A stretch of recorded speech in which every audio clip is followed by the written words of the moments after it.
Psalm chapter 78. Hear my teaching, my people. Turn your ears to the words of my mouth. I will open my mouth in a parable. I will utter dark sayings of old, which we have heard and known, and our fathers have told us. We will not hide them from their children, telling to the generation to come the praises of Yahweh, his strength and his wondrous deeds that he has done. For he established a testimony in Jacob, and appointed a teaching in Israel, which he commanded our fathers, that they should make them known to their children, that the generation to come might know, even the children who should be born, who should arise and tell their children, that they might set their hope in Elohim, and not forget El's deeds, but keep his commandments, and might not be as their fathers, a stubborn and rebellious generation, a generation that didn't make their hearts loyal, whose spirit was not steadfast with El. The children of Ephraim, being armed and carrying bows, turned back in the day of battle.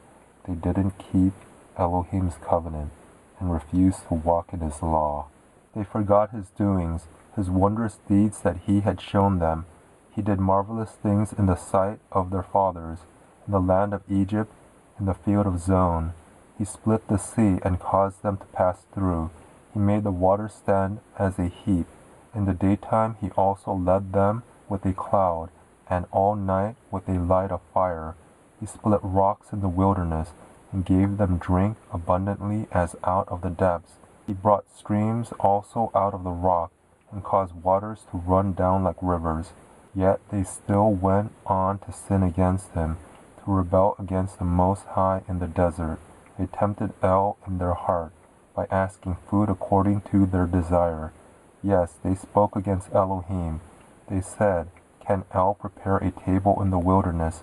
Behold, he struck the rock, so that waters gushed out, and streams overflowed. Can he give bread also? Will he provide meat for his people? Therefore Yahweh heard and was angry. A fire was kindled against Jacob. Anger also went up against Israel, because they didn't believe in Elohim, and didn't trust in his salvation. Yet he commanded the skies above, and opened the doors of heaven. He rained down manna on them to eat, and gave them food from the sky. Man ate the bread of angels. He sent them food to the full. He caused the east wind to blow in the sky. By his power he guided the south wind. He rained also meat on them as the dust, winged birds as the sand of the seas. He let them fall in the middle of their camp, around their habitations. So they ate and were well filled. He gave them their own desire.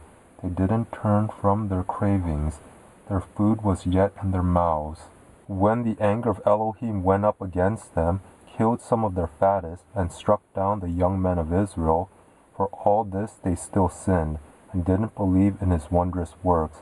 Therefore he consumed their days in vanity, and their years in terror. When he killed them, then they inquired after him, and they returned and sought El earnestly. They remembered that Elohim was their rock, Most High El, their Redeemer. But they flattered him with their mouth, and lied to him with their tongue. For their heart was not right with him, neither were they faithful in his covenant. But he, being merciful, forgave iniquity, and didn't destroy them. Yes, many times he turned his anger away, and didn't stir up all his wrath. He remembered that they were but flesh, a wind that passes away, and doesn't come again. How often they rebelled against him in the wilderness, and grieved him in the desert. They turned again and tempted El, and provoked the Holy One of Israel. They didn't remember his hand, nor the day when he redeemed them from the adversary, how he set his signs in Egypt, his wonders in the field of Zon. He turned their rivers into blood, and their streams so that they could not drink. He sent among them swarms of flies, which devoured them, and frogs, which destroyed them. He gave also their increase to the caterpillar, and their labor to the locust. He destroyed their vines with hail, their sycamore fig trees with frost. He gave over their livestock also to the hail, and their flocks to hot thunderbolts. He threw on them the fierceness of his anger, wrath, indignation, and trouble, and a band of angels of evil. He made a path for his anger. He didn't spare their soul from death. He gave their life over to the pestilence, and struck all the firstborn in Egypt, the chief of their strength in the tents of Ham. But he led out his own people like sheep, and guided them in the wilderness like a flock.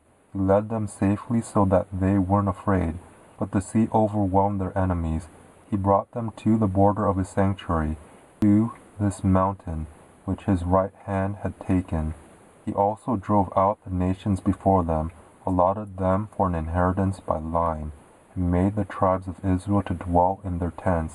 Yet they tempted and rebelled against the Most High Elohim, and didn't keep his testimonies, turned back and dealt treacherously like their fathers.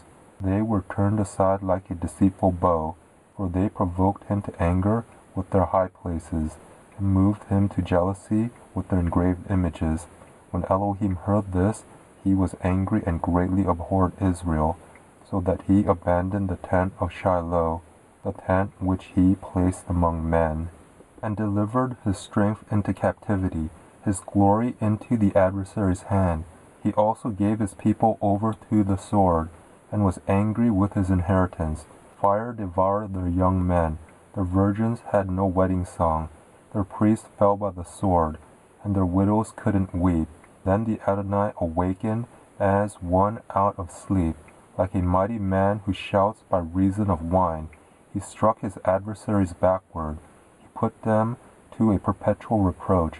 Moreover, he rejected the tent of Joseph, and didn't choose the tribe of Ephraim, but chose the tribe of Judah, Mount Zion which he loved.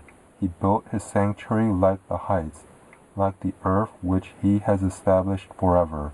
He also chose David his servant, and took him from the sheepfolds, from following the ewes that have their young. He brought him to be the shepherd of Jacob his people, and Israel his inheritance.